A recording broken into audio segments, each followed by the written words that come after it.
కేవలం 7,999 up to 10 kgs వరకు బరువు తగ్గి అధిక బరువు నుంచి వచ్చే ప్రధాన సమస్యలను దూరం చేసుకోండి.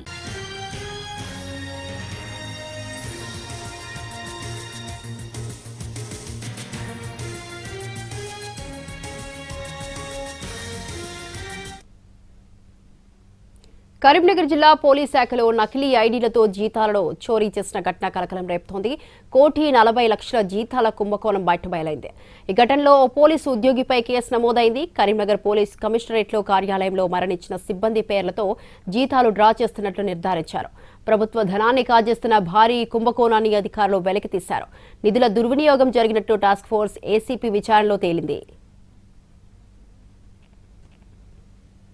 గతంలో పే సెక్షన్లో పనిచేసిన ఒక పోలీసు ఉద్యోగి మరణించిన 3 కానిస్టేబుల్ ఐడీలను దుర్వినియోగం చేసినట్లు వెల్లడైంది.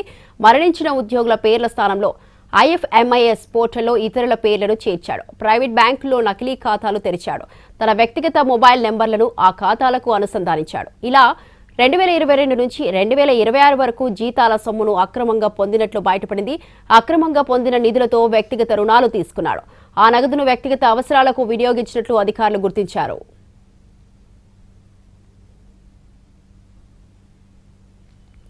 నిందితుడిపై కరీంనగర్ 1 టౌన్ పోలీస్ స్టేషన్లో క్రిమినల్ కేసులు నమోదు చేసి దర్యాప్తు చేపట్టారు. ఇక ఈ కుంభకోణంలో ఇంకెవరైనా సంబంధాలు ఉన్నాయా అనే అంశంపై అంతర్గత విచారణ కొనసాగుతోంది.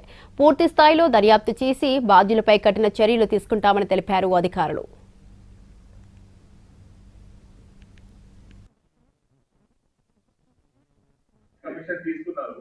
ఇంకా ప్రతి సైబర్ ఫ్రాడ్ ట్రాన్సాక్షన్ లో కూడా కమిషన్ తీసుకున్నారో లేదో అది వెరిఫై చేయాలి. అక్యూజ్ కి అరెస్ట్ చేసాము, ఇద్దరికి చెప్తున్నా కదా, బ్యాంక్ ఆఫీసర్స్ కి అరెస్ట్ చేయడం జరిగింది.